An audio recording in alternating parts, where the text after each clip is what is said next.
Ever watch a cartoon and suddenly feel unsettled, like you're laughing one second, then staring blankly at the screen the next, thinking, wait, what just happened? That's the Amazing World of Gumball.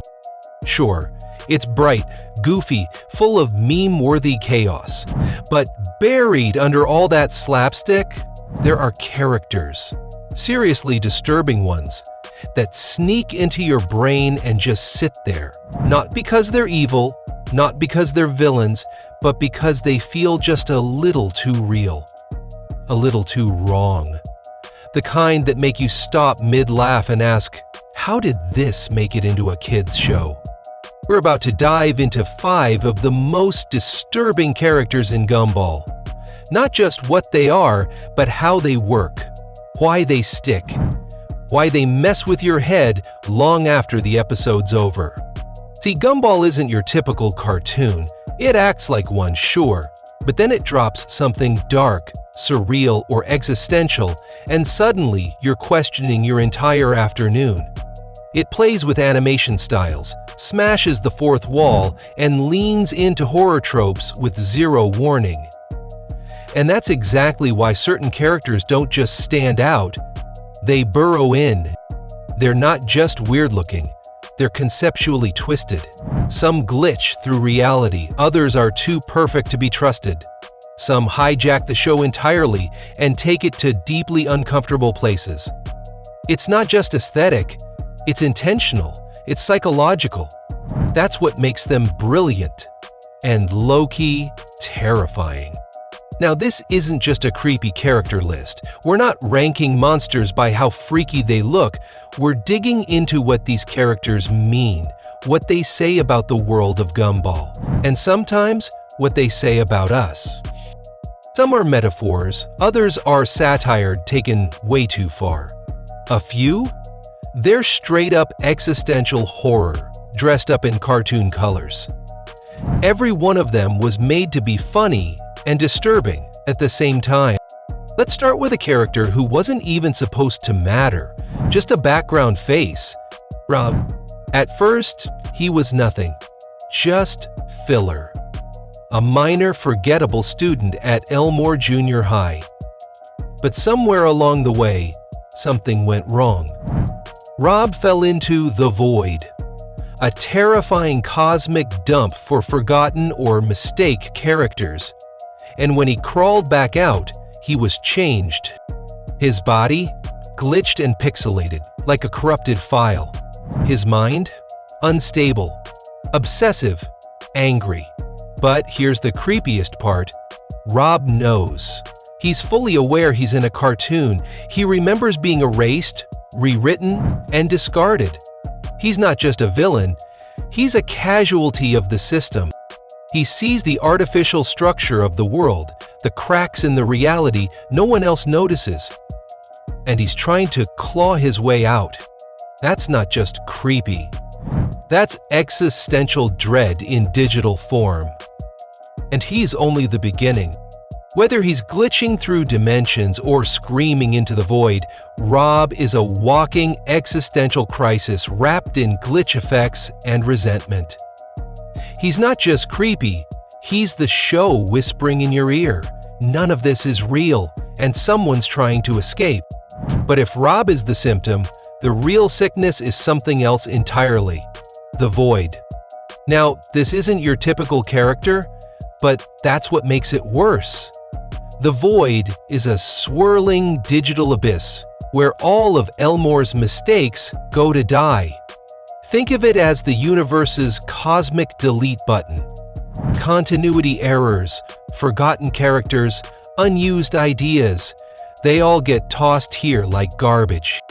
And it doesn't just erase, it watches, it judges, it decides what counts as a mistake and quietly removes it, like it never existed. Entire characters, gone. Episodes, rewritten. Events, wiped like a glitch in the Matrix. When Gumball and Darwin fall into the void, it's more than creepy, it's existential horror. They find scrapped characters clawing at the walls, broken timelines collapsing in real time, and memories that were never supposed to exist. It's meta, it's terrifying, and it proves the show knows exactly what it's doing. The Void isn't evil, it's indifferent. It's a system built to keep the illusion going, even if it means erasing people to do it. And the worst part? No one ever notices. But now we enter the uncanny valley with Banana Bob, Banana Joe's dad. On paper, he's harmless. A goofy banana with a dad bod and a mustache. But look closer. He's not animated like the others. He's made of real photo textures, chopped up, stop-motion style banana slices stitched into a cartoon. Every time he moves, it's wrong. His blinking, his jerky motion, it makes your skin crawl without you knowing why. That's the genius of it. He doesn't fit in Elmore. He's too real and too unreal at the same time. There's one episode where he peels himself, another where he talks about bruising and decomposition, the kind of lines that sound funny until they're not. Then it hits you. This isn't a silly cartoon moment. It's body horror disguised as fruit comedy. Banana Bob doesn't need to do anything evil. His existence is unsettling enough. He's the kind of thing you remember at 2 a.m. and think, wait, why was that even in a kid's show? Now let's talk about Alan. The floating balloon with the perfect smile, always polite, always helpful, always cheerful. Which is exactly the problem. Alan isn't scary because he's mean, he's scary because he's flawless. He never gets mad, never breaks, never complains. That kind of perfection isn't just unrealistic, it's unnatural. In one episode, Gumball finally snaps and calls him out. What comes next? Alan quietly admits that he's not okay. All that positivity is a mask, held in place because he's terrified of being disliked. His emotional repression is so complete, it becomes a character flaw. He doesn't float because he's lighthearted, he floats because he's emotionally weightless, too afraid to let anything heavy touch him. That's not funny, that's dark. Each of these characters turns a simple idea into something unnervingly deep, and we're not even done yet. At one point, it's even implied that Alan manipulates others through kindness. He makes Gumball feel guilty for not being pure, then shifts into victim mode when confronted. That's what's so unsettling. Alan isn't evil, but he represents something very real: performative perfection. He's the kind of person who's all sunshine and smiles, but underneath, he's boiling with repressed emotion and denial. You can't help but wonder, what would happen if Alan ever snapped? He doesn't need fangs or glitches, just that unnerving calm, always hovering, always smiling, and never breaking. Sometimes, that's creepier than any monster. But if one episode pushed things way too far, in the best, weirdest way, it's the puppets. It starts off innocent enough. Darwin befriends two sock puppets named Terry and Carrie. They're silly, creepy cute, and a little annoying. But by the end, they've taken over Darwin's entire personality. And I don't mean symbolically. These puppets act like emotional parasites. They isolate Darwin, warp his behavior, and pull him away from his real life. His voice changes, his eyes become buttons. The entire episode shifts into live-action puppet horror. And suddenly, we're not in a cartoon anymore. We're in a full-blown possession story. Gumball tries to save him, but Darwin resists. He's been brainwashed into thinking this twisted puppet world is better, that it's friendlier. It's all played like a metaphor for emotional manipulation, abuse, or even cult indoctrination. That's what makes these characters so disturbing. They're not just creepy, they're real. They don't break the fourth wall, they tunnel under it. and they take the audience down with them.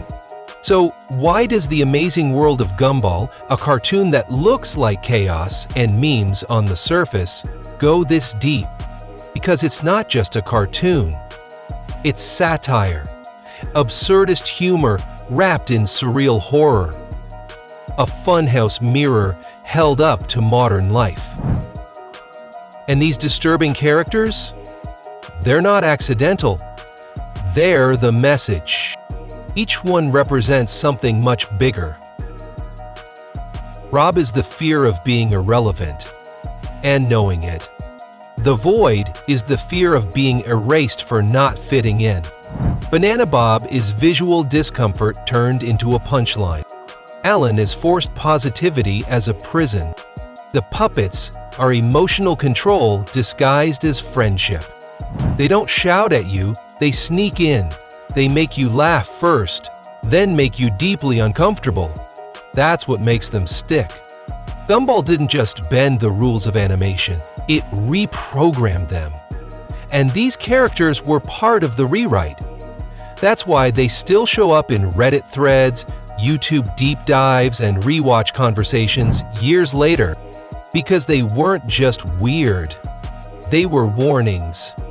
And if Gumball can hide that much psychological depth, existential dread, and social commentary inside a kid's cartoon, then maybe we all need to look a little closer at the other harmless shows we grew up with. Who knows what else is hiding in plain sight? That's the real question. Because once you start noticing the cracks in the wall, you can't unsee them. And maybe you're not supposed to. So here's your next move. Go rewatch these episodes. But this time, don't just focus on the jokes, look at the shadows behind them. Pay attention to how these characters move, what they represent, and what they don't say out loud. The design choices, the subtle shifts in tone, the unnerving pauses.